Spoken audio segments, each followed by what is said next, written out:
Estás escuchando La Mañana con Vos por la Radio Pública de Marcos Paz. Un pueblo, todas las voces.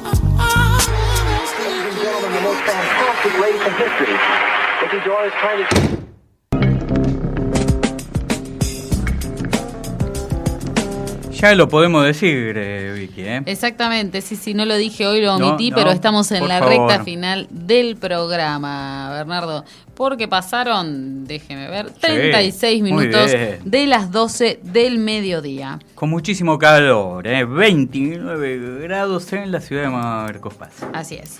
Y hay un tema que se cumplen 100 años, hablando de represiones, con todo lo que estamos viviendo en la actualidad, con todos los temas, ¿no?, de lo que podría llegar a pasar con estas pistolas Taser, la baja imputabilidad en los menores, ¿no?, el tema de deportar a extranjeros, como ocurría hace 100 años. Estamos hablando de la Semana Trágica, y qué mejor hablar con Daniel Schnitman, periodista, escritor, para recordar aquellos episodios de la Semana Trágica. Daniel, te saludamos a Radio Pública de Marcos Paz, Victoria Alarcón y Bernardo Elfman.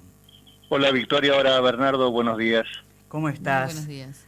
¿Qué es lo primero que hay que decir para aquellos que no conocen el tema? Esto sucedió hace 100 años, ¿no? Estamos hablando de los talleres Bacenas, cuando se levantaron los laburantes, trabajadores, por malas condiciones de laburo, por pedir menos horas o mejor demandando dicho, quizás los derechos que hoy ya tenemos, ¿no? Claro, 8 horas. De hecho, que estamos perdiendo muy de a poco, porque ya casi las 8 horas no existen tampoco, ¿no? Sí.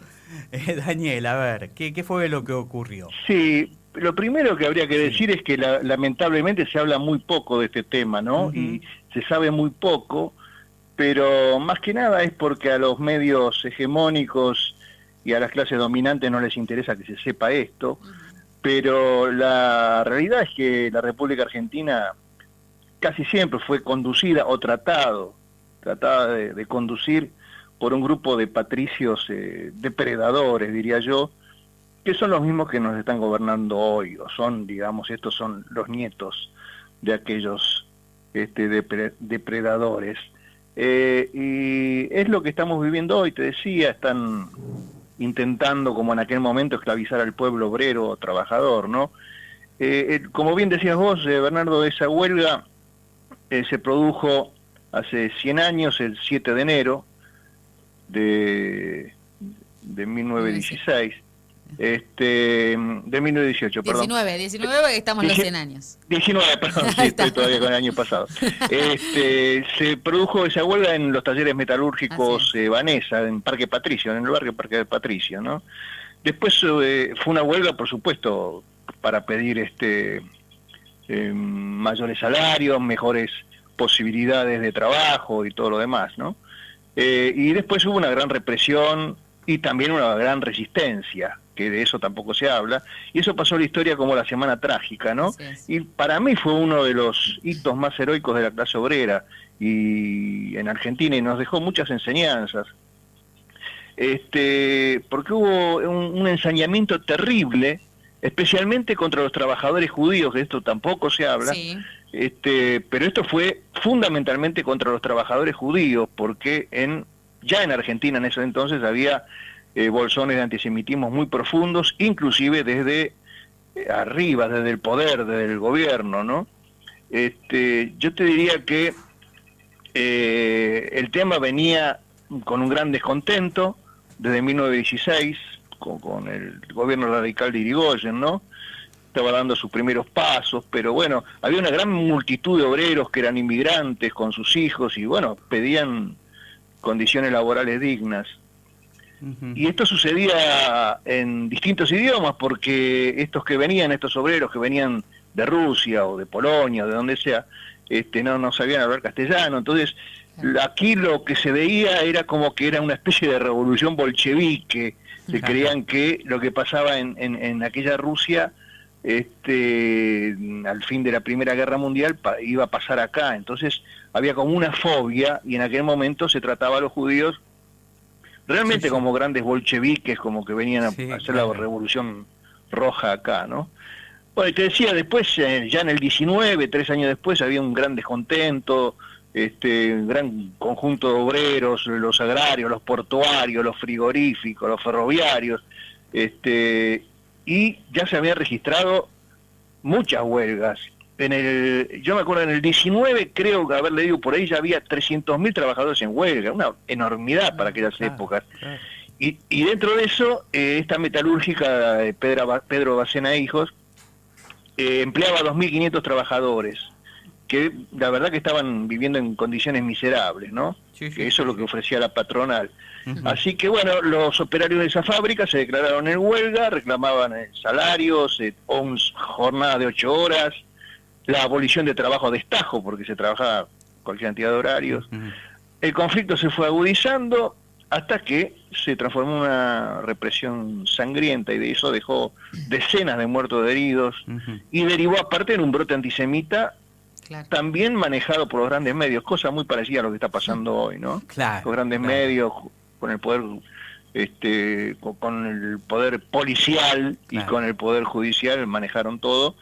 Así que había crearon un temor revolucionario. Es como ahora desde hace años se crea el cuco, ojo con Cristina, ojo con el populismo. Bueno, en aquel momento era el temor al ruso revolucionario, ¿no? Sí, claro. Era el rojo maximalista, le decían. Y eso se produjo en una cacería de judíos en el barrio del Once, cacería de judíos, así fue, era terrible. Era como un pogrom, ¿no? En Buenos Aires. Inclusive en algunos diarios de la época esto fue escrito y retratado, especialmente por Piña Igual, ¿no? Había Pesadilla, se llamaba, una nota, muy interesante de aquellos momentos. Bueno, el miedo era que vengan los soviets, los obreros soviéticos. Era como una conspiración judeo-bolchevique, y esta masacre sucedió del 9 al 14 de enero del 19, como bien decía. Daniel, ¿se sabe cantidad de muertos? Porque hay datos de los oficiales que se habla de 100. Y después hay datos de las organizaciones sindicales de aquel momento que dicen que superaron las 400. ¿Hay datos concretos? Sí, lo que yo tengo, después de haber tratado este tema, inclusive con Hermann Schiller, un gran periodista e historiador judío argentino, por supuesto, se estima mínimo 700 muertes y más de 4.000 heridos. Dios. Más de 4.000 heridos. Porque asaltaban, claro, no te olvides que asaltaron locales sindicales, bibliotecas, imprentas, periódicos, comercios, viviendas particulares. Era terrible lo que pasó. Entonces esta semana trágica yo la compararía un poco con los fusilamientos de la Patagonia y también con la de la represión a los obreros en el Chaco santafesino, ¿no? Que también fue entre el 19 y 1921. Qué paradoja, digo, con la actualidad, como vos bien lo marcabas, en aquel momento el judío bolchevique, y hoy son los paraguayos, los peruanos, los senegaleses, ¿no? Sí, siempre se echarle la culpa al otro, ¿no? Yo no tengo la culpa de nada, la culpa la tiene el otro, la tiene el inmigrante, la tiene el distinto, pero tampoco, yo siempre digo, ¿no? Este país no tiene remedios fáciles, porque si existen tantos Parque Sarmiento, calle Sarmiento, avenida Sarmiento, sabiendo quién era Sarmiento, ¿no? Todo lo que se te ocurra. Claro, existe un Dorrego y un Lavalle que se juntan. Una calle, ¿no? Que se juntan las calles. Entonces, si pensamos en eso, vemos que ya directamente los pilares están mal. Si existe una autopista de Lepiane, sabiendo quién fue de Lepiane. Entonces, el antisemitismo estaba arraigado de hace muchísimo. Por ejemplo, yo recuerdo que antes de 1900, creo que en 1890, apareció en La Nación, en el diario La Nación, una especie de folletín, una novela antisemita llamada La Bolsa, que era de Julián Martel, ¿no?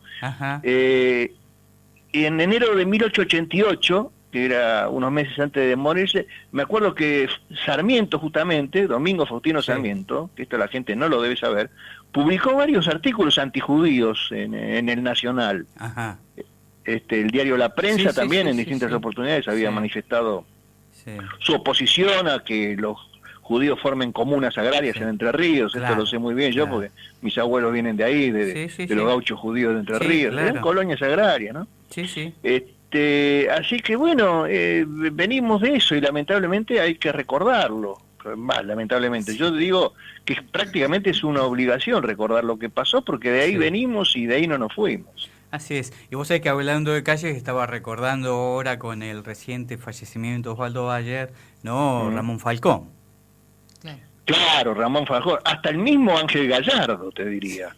También un gran antisemita, que fíjate que cómo son las cosas del destino. La estación de subte B de Ángel Gallardo está en pleno Almagro, entre Almagro y Villa Crespo, una zona poblada por argentinos judíos, ¿no? Y la gente no sabe eso. Yo inclusive lo vi por ahí, hay planteos ya de que el próximo gobierno tendría que empezar a modificar alguna de estas cosas. Por ejemplo, en lugar de Bayer, como bien decías vos, recordando, en lugar de Gallardo, ponerle Bayer directamente. Claro. Así se enseña, pienso yo, y explicando quiénes eran y quiénes son, los buenos y los malos en toda esta terrible historia argentina. Otra calle, te digo que acá se hizo todo lo posible para modificarla, Julia Argentino Roca, ¿no? Y no se pudo, no se pudo. Bueno, por eso, estos que están ahora, estos chicos ahora un poco silenciados, porque dentro de todo estamos en democracia, pero vienen a ser descendientes de aquellas ligas patrióticas, ¿no? De los niños bien, que pedían la muerte de los maximalistas, de los extranjeros, los judíos. Bueno, estos son lo mismo que aquellos, son refinados, ¿no? Te roban, pero finos, con perfume francés, son sádicos, son cínicos. Totalmente. Y te torturan, y ahora estaba leyendo recién estas últimas noticias de que se aprobó de que te pueden espiar. En realidad la ley sale como para que puedan pinchar teléfono de narcos y qué sé yo, pero sabes que te van a pinchar el teléfono a vos, a mí, a todos. Sí. Es así.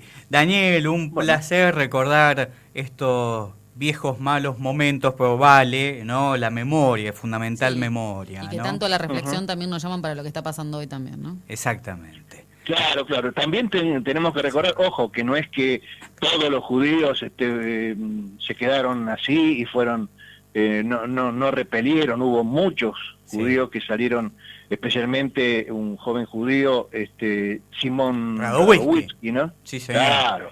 Sí, que fue el que hizo justicia con Ramón Falcón. Con Ramón Falcón, esto fue en 1909, ya se había cobrado, Falcón había encarcelado también más de 3.000 obreros, en fin.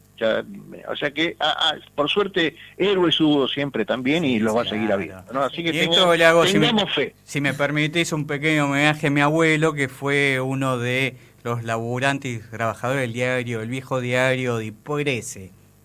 Diprese, mira vos. Sí, que era obreros, socialistas y comunistas aquí en Argentina, ¿no? Sí, escrito en yiddish, en el idioma que hablaban los inmigrantes. Claro, exactamente. Él era periodista, escritor y laburó mucho tiempo en Diprese. Daniel, se nos va el tiempo, te agradezco muchísimo. Muchísimas gracias. No hay por qué. Que tengan buen año, gracias. Igualmente a vos. Ha sido Daniel Chitman, periodista, hablando y recordando todo lo que hemos vivido trágicamente en nuestro país, en este caso con la Semana Trágica. La Mañana con Vos. Seguinos en Facebook y escuchanos a través del www.radiopublica.marcospaz.gov.ar.